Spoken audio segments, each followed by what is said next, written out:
Hello, welcome back to the channel. My name is Kari Woolf. Today, I wanted to talk about overwhelm, staying sane in crazy times, and how arts, specifically literature, can help with that. But also, I wanted to bring in some other tools to help regulate the nervous system and allow us to, dare I say, like enjoy life again.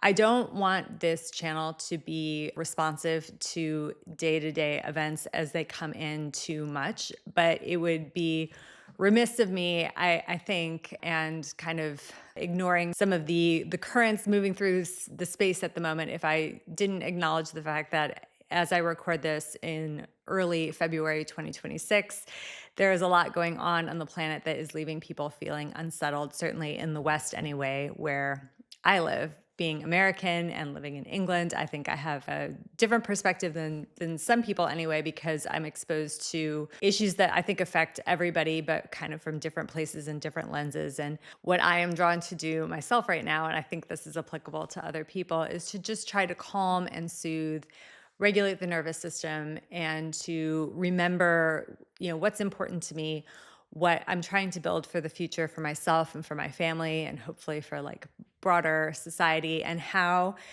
my engagement with the things I value most, specifically in the cultural sphere, can help that. So let's take a look at some different things that I think can help us out, can help bring us into a place of stability. Last time I appeared on here, I was talking about cycles in storytelling, the hero's journey, the heroine's journey, cycles in astrology and history, continuity and change. And that was in part because these cycles help us make sense of times like this, where it feels like there is a lot of upheaval and a lot that is kind of being swept away, even as, of course, there will be things that remain. There's a lot of noise. There is a lot of input coming at us. We live in an age of overstimulation. I think that even people who have a lot of grounding practices probably find it hard to remain in a state of calm, remain very centered when there's so much going on. I hear a lot of chat about revolutions, renaissances, cultural lows, moral depravity, brain rot. There's just a lot of dramatic language in the landscape. It's not unwarranted, although I do think some of it is highlighted by the way we communicate now in these social media spaces. The algorithm and the nature of this type of communication really loves the big dramatic words, the big dramatic moments. But that's not to say there isn't some grounding in reality around that. And in my own life, I have been finally, I guess, paying closer attention to conversations about AI, which of course affects anyone and everyone, no matter what you do. But myself as a writer, I've been thinking about that, but I've also been thinking about it as I contemplate educational choices for my kids, like what makes sense for the future, what matters, does education even matter at all? I mean, you can go really big with some of the questions you want to ask in the face of this. It's easy to feel defeatist or overwhelmed or scared, ill-equipped. And I'm trying to not be in such a disempowered place. It actually reminds me in a lot of ways of, in a different way, of where I was in the period I write about in my memoir when I was a new mother, because the transition to motherhood is one of complete change. Many people describe it as like the death of the woman you were, death of the maiden. You're becoming someone else. There's a lot of disruption. And it was one of the pieces of the story I really sought to capture in my memoir. So I think that it's a process that, at least vis-a-vis my personal life, I've been really sitting with and thinking about the alchemy of it for some time. So hopefully that means I have something useful to offer as we all feel collectively, maybe like we're in a moment of shift and transition, and hopefully some positive alchemy. So I mentioned before, we have a lot coming at us. I can't think of a space at the moment where you can go where you aren't going to receive some messaging from somewhere. There's a lot of noise in our spaces, visual noise, audio noise, obviously. And, even in our cars as we're driving along, like I use the app Waze, and I feel like every 2 seconds there's a sound or an alert or something about something that is going on. And I guess it's meant to be helpful. I'm sure you can turn these settings off, and I just haven't explored doing that. But it just feels like even getting like a few minutes of uninterrupted attention, uninterrupted like space in your own field as you move through the world is really challenging. One of my teachers years ago said that the challenge of the age that we're coming into is not one of information. It's not the time where we have to find the sacred text and decode it, and that's going to be the revelatory moment. It's actually, we have access to everything all the time. And what we really need is discernment. And where do we get discernment from? Well, I've been arguing on this channel, subtly or not so subtly, that one of the places you get discernment from is reading, immersing yourself in ideas, in the world of fiction, immersing yourself in a different world. It really ignites the imaginal power, stimulates the brain, puts you in control of the story as you're imagining it, even if you didn't write it. Perhaps, maybe especially, I guess, if you didn't write it, you're kind of in this co-creational relationship with the author where you're imagining what's happening, and it's generated by you, and that's very powerful. So that's a really great way to strengthen discernment, because actually, as you're reading, there are choices you're making even subconsciously about how you imagine the story progressing. But there are other ways of kind of protecting the channel. I was taught that information comes in through the top of your head. If you want to get yogic about it, the crown chakra is where everything enters into the psychic space and influences you. So if you are a practitioner of any kind of mindfulness or spiritual practice, or something where you are bringing consciousness, especially, I guess, to this space, you're clearing that channel out. But you're not just doing that, you're strengthening it so that you have a little bit more control over what comes in and how you digest it as it permeates your system. You get to, again, it puts you in the driver's seat, gives you that imaginal power again, but it's different, more of like a directive power over how these influences are going to impact you.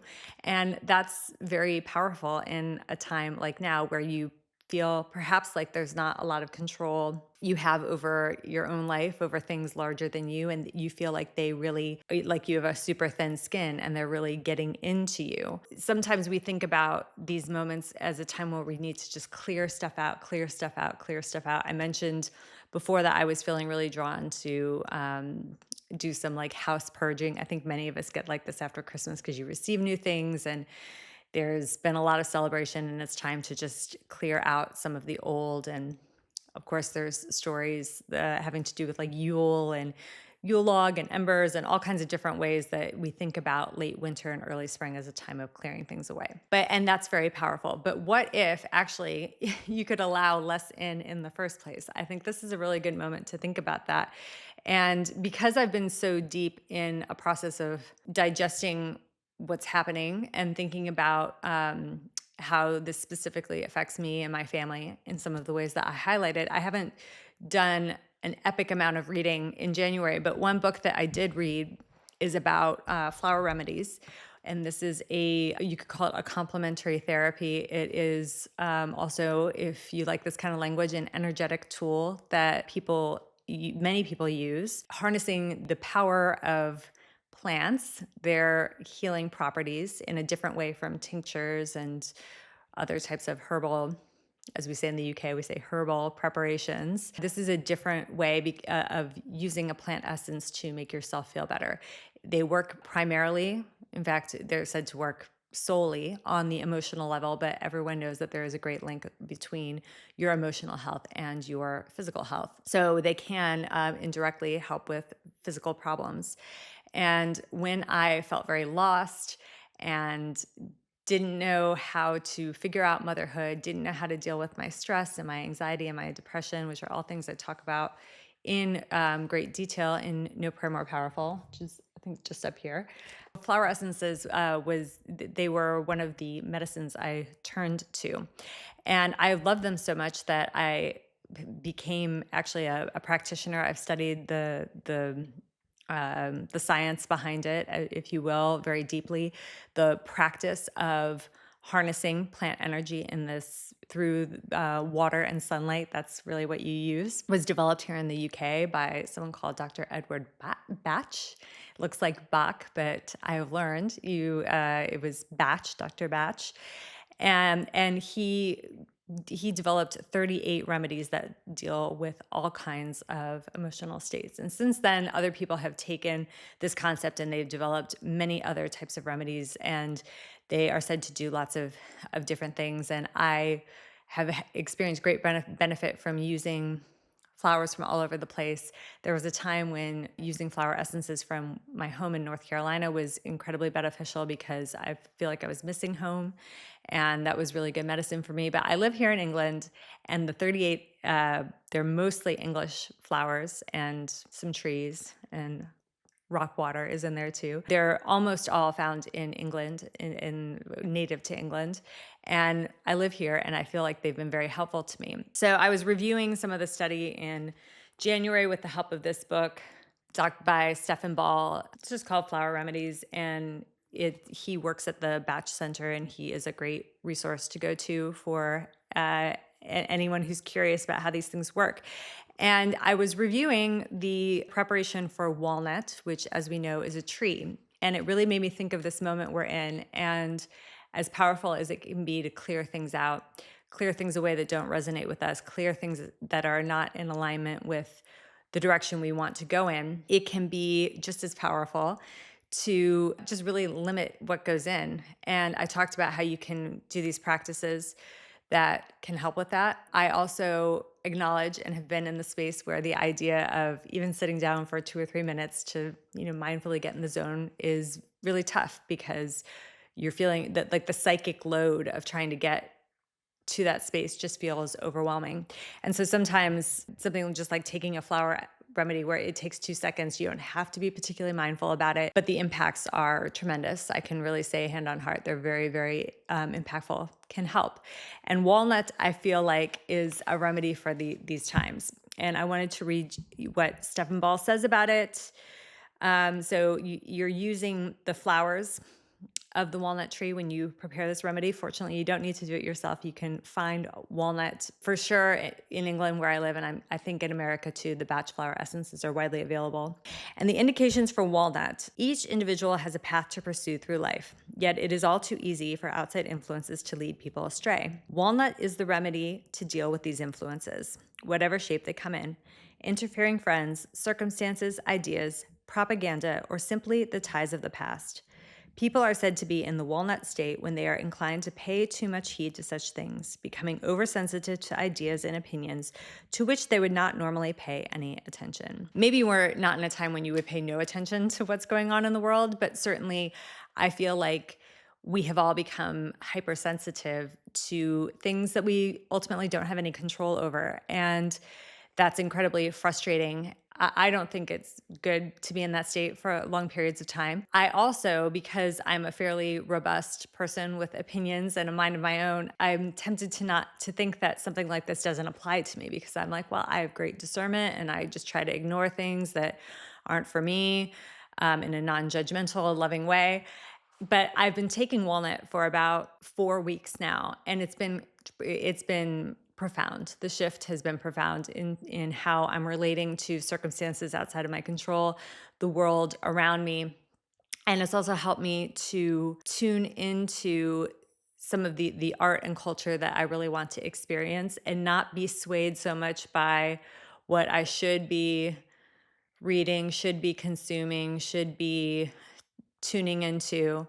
It's really allowed me to take my own mind back. And I think that is really powerful medicine for right now, because as the practitioners say, as we all know, we have our own path in life to walk, and we need guides to find that path. But ultimately, it's up to us to find our way and to determine what the next step is. And sometimes we need a little help to be reminded of that, and to be strengthened in our resolve to continue in our own way. So if that's intriguing to you, it's not directly related to literature, but it's absolutely related to the healing processes I talk about in my book, Flower essences were huge for me as I transitioned into being a mother. I highly, highly recommend them to anyone who feels like they may need a little extra help and they're open to maybe some non-traditional ways of finding that help. But in addition to protecting the mind, things do come in and we want things to come in. I enjoy consuming life. I enjoy consuming delicious food. I enjoy consuming books and movies and the things that make life worth living. Stories, ultimately. Stories are a huge part of what it is to be human. So we're allowing things, we do allow some things in, we invite them in and we enjoy them. But then what do we do with them once they're in the sphere? What is the role of kind of cleansing things away, or what do we allow to stay with us? I thought, as I was thinking about this question, I recalled a book that I think this came out 2 years ago. Well, the translation came out 2 years ago, but this is one of the oldest books in the world. It is the complete poems of Enheduana. Sophus Helle calls her the world's first author, but these are Mesopotamian prayers and hymns. There's one called the Exaltation of Inanna in here. So Enheduana was said to be a priestess of her and a princess, really interesting character. And why I thought of this book is we know about these poems because they were literally written in stone. So they've stood the test of time. Books are fragile. The internet is fragile, certainly. And stone is fragile in its own way. But when I think about the quality of the stories that I want to stay with me, what's universal and what feels a little more transient, I think of these poems and I think of the quality of something that is being written in stone. And it's been interesting for me to consider that in my process of clearing things away and thinking a little bit more intentionally about what stories I want to stay in our home, what populates my space, what I allow to take up psychic room. And I've had a little bit of fun with this when I was going through like some recipe books and some more lifestyle books, because I think that's the kind of thing where we think, oh, that was maybe fun for a little while, but it served its purpose and now maybe someone else would benefit from it more, or I don't make that food anymore. I don't do those treatments. And I was going through things, and this is just a little of the zeitgeist of a certain time. It's definitely like a millennial moment here I'm bringing forward. But I had this book, Whole Beauty by Shiva Rose, and it, like, at the time, I remember it felt so groundbreaking to me, hilariously, because a lot of these practices that she describes and transcribes in her own beautiful way are like very old. They're like Ayurvedic treatments. There's some mantra in here, so that's thousands of years old. But it felt really new and novel to me at the time.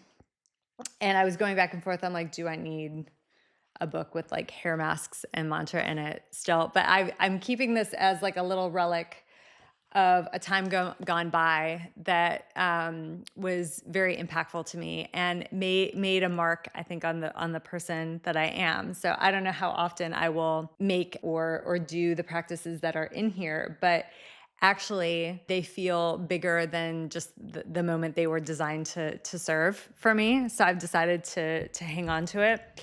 And there's kind of like a companion to this, which I think is even more of a certain time. It's High Vibrational Beauty by the founders of Cap Beauty. So this was like a holistic beauty and health wellness website. It's probably still going. I haven't tuned into this stuff in a really long time, but I think I enjoyed this so much because the writers are either in New York or California. I can't remember, maybe one's in each, but I thought of it as this very like aspirational American way of taking care of yourself and being and shopping and like all the things at a time when I was very permeable. Like I was very permeable. I was looking for help.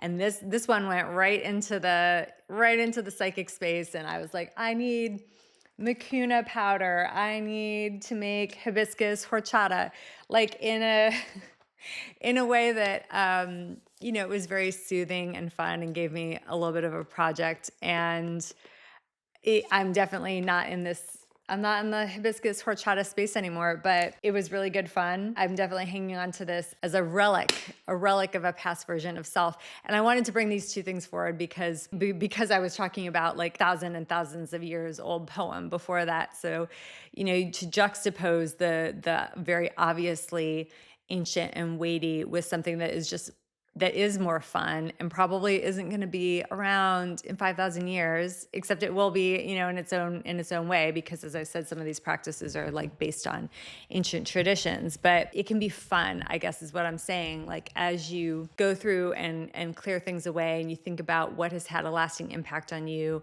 And maybe you're in the walnut space where it's not so much about what it should be influenced by other people, but you're just actually what to me is my like written in stone stuff. And how should I hang on to it? And should I hang on to it? What does it mean to me? And how am I going to relate to this going forward?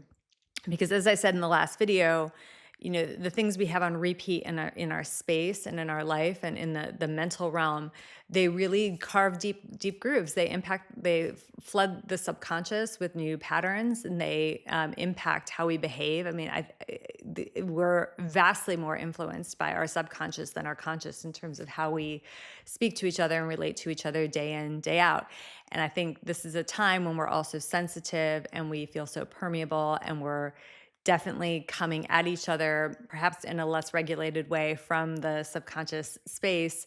A little bit of tuning into what's shaping that is time well spent, and probably time that is satisfying. And finally, in that, I wanted to bring forward just some direct examples from my own story, not because it's, so great and unique and everything, but actually because I think I found that writing down my own story in a tough time has been one of the most healing, impactful things that I've done. And so if we are feeling very sensitive and open and helpless, you can always take pen to paper or pick up your camera or your canvas or whatever it is for you and try to capture an essence of what you're going through. And that can kickstart the alchemy. That can really get the process going and begin the crystallization of the gold that is to come. I really found that for me. And when I think about the moment that we're in right now, and especially the talk of revolutions and then like renaissances to come. Well, what's before the Renaissance? Obviously, it's like the destructive part. And when I was writing about motherhood, I had this visual that came to me of this space. It was definitely like, I'm sure, a representation of my subconscious, but it came into my consciousness in a visual way. And I called this space the dark lens. And it was just this place of being really confused and lost, feeling very alone. And it was a space I had to navigate. And it was a space where there were fragments of my old self that had been like completely blown apart. And I needed to collect these before I could move on, before I could leave the dark lens behind. And when I think about the space we're in now and, this desire to kind of perhaps to protect ourselves, but also to clear away what no longer serves, what we don't want to take with us into our hopefully bright future. Sometimes we can be a little overzealous, and we get rid of things or we ignore things that we actually need. And so one of the passages in my book, part 4, is called The Dark Lens: Stories About Losing and Finding. And I might in a separate video do some readings, but the themes of this part were all about searching and the different places where I went to look for them. And I did it in this very kind of categorical way where I tried this, I tried that, I looked here, I looked there. I described both what I was looking for and what I found. And I guess the third thing, and then like the method I tried, there's a discussion of flower remedies and homeopathy and tarot and church and human relationships with people. The entire book was incredibly cathartic and powerful to write, but that section in particular I think brought a lot of illumination, which is that discernment I was talking about in the beginning, where I was reflecting on what had gone well, what had gone less well, and really got a lot of clarity from that. And that was my path through the darklands of destruction, carrying with me what I needed to carry with me, the relics of the past, the things that were written in stone, as opposed to writ on water, as John Keats said of his own life as he was passing out of it. Collecting those things and taking them with me, that's allowed me to build what comes next as I'm contemplating it now and trying to figure out if AI means that all of my children's education is irrelevant or not. I mean, who knows? We'll see as the future progresses. But I feel that I at least have some frameworks I can use and some ways to make sense of a time where ultimately no sense, grand, meaning will arise, because I think it's really hard for humans to figure life out in totality. But there will be a sense of the direction that we're going to head in, or the next right thing, which is a good place to start, if nothing else. So that's what I have for you today. I have lots of different places where I am showing up. I'm experimenting with where I like to be, where my people are. So if you're one of my people and you've enjoyed this, it would be so helpful if you could like and subscribe. Everyone says the same thing, is because it matters. So please do that if you've enjoyed the show. If you're listening, a review would be very helpful so other people can join in on the fun. And you can also find me on Substack, on Instagram. I'm Kari the Woolf in both of those places. And my book, No Prayer More Powerful, is available wherever books are sold. Thank you for being here, and I'll catch you next time.